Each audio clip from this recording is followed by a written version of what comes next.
अस्सलाम वालेकुम नाजरीन, मैं हूं मोहम्मद अवैस समीद राठौर और आज हम बात करेंगे एक ऐसे मौजू पर जिससे ना सिर्फ हवेली बल्कि पूरे आज़ाद जम्मू कश्मीर के लोग मुतासिर हैं, यानी नेटवर्क का कमज़ोर या सिरे से ना होना। नाजरीन, वैसे तो आबादी और मौजूदा टावर्स के तनासब को देखा जाए तो आज़ाद जम्मू कश्मीर में ये तनासब पाकिस्तान से कदरे ज़्यादा है, लेकिन फिर भी नेटवर्क का म्यार कम है क्योंकि पहाड़ी इलाकों में मैदानी इलाकों की बनिस्बत ज़्यादा इंफ्रास्ट्रक्चर चाहिए होता है। ज़्यादा का मतलब ज़्यादा इन्वेस्टमेंट, फिर दूर और मुश्किल रास्तों और अक्सर सड़क ना होने की वजह से इंफ्रास्ट्रक्चर की बुनियादी कॉस्ट और फिर मेंटेनेंस कॉस्ट भी कहीं ज़्यादा आती है। इसी कॉस्ट मैनेजमेंट के चक्कर में मतलूबा टावर्स मौजूद नहीं होते और अमूमन एक कमज़ोर नेटवर्क का सामना रहता है। लेकिन क्या मैदानी इलाकों की बनिस्बत कदरे ज़्यादा कीमत या मुनाफा कम होना दलील है कि यहाँ के लोग इस बुनियादी सहूलत से महरूम रहें?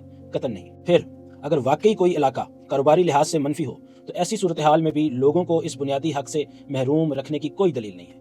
हुकूमत पाकिस्तान के तहत USF नामी एक फ़ंड टेलीकॉम एक्ट के मुताबिक कायम है, जिसके तहत तमाम लाइसेंस याफ्ता कंपनियों को अपनी आमदन का 1.5% हर साल देना होता है। इस फंड को फिर कम मुनाफे या कारोबारी लिहाज से मनफी इलाकों में टेलीकॉम की बुनियादी सहूलतों को मुहैया करने के हवाले से इस्तेमाल किया जाता है। ये फंड इस मद में मुख्तलिफ जगहों पर लगाया जा सकता है, जैसे fibre cable, tower infrastructure, telecom equipment की फराहमी जैसे BTS जनरेटर वगैरह। आज़ाद जम्मू कश्मीर में ये डायरेक्ट काम करता है या हुकूमत आज़ाद जम्मू कश्मीर का कोई महकमा इस हवाले से USF के साथ कोऑर्डिनेट करता है?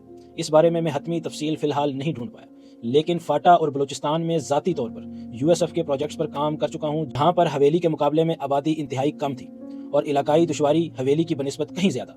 एक जनरेटर पहुँचाने में हफ्तों लग जाते थे। PTA की वेबसाइट पर एक प्रेस रिलीज मौजूद है जो वज़ीर आज़म अब्दुल मजीद साहब के दौर की है, जिसमें वाज़े तौर पर लिखा है कि USF के तहत फंड्स आज़ाद हुकूमत को दिए गए और उस वक्त इन फंड्स की तादाद 1.96 अरब थी। इसी तरह लाइसेंस फीस की मद में PTA की एक और प्रेस रिलीज मौजूद है जिसमें फीस की अदायगी और मुस्तकबिल की अदायगियों का जिक्र है। बिजनेस रिकॉर्ड की वेबसाइट पर USF फंड्स के हवाले से 2023 की एक रिपोर्ट मौजूद है जिसमें आज़ाद जम्मू कश्मीर के लिए जमाशुदा फंड्स की तादाद 654 मिलियन रुपए लिखी है। इन तफसीलात से ये तो हतमी तौर पर पता चलता है कि आज़ाद जम्मू कश्मीर के लिए फंड्स इकट्ठे भी किए जाते हैं और हुकूमत को मिलते भी हैं। कुल मिलाकर बात यह है कि अव्वल तो हवेली कारोबारी लिहाज से मनफी नहीं है, और अगर कोई इलाका मनफी हो भी तो इसको भी इस दलील पर इस बुनियादी सहूलत से महरूम नहीं रखा जा सकता। इस हवाले से तरीकाकार पहले से मौजूद है, लिहाजा हवेली का डिजिटल हक हवेली को दीजिए ताकि हम भी इस डिजिटल दौर में डिजिटल बराबरी महसूस कर सकें। पाकिस्तान जिंदाबाद, आज़ाद रियासत जम्मू कश्मीर पाइंदाबाद।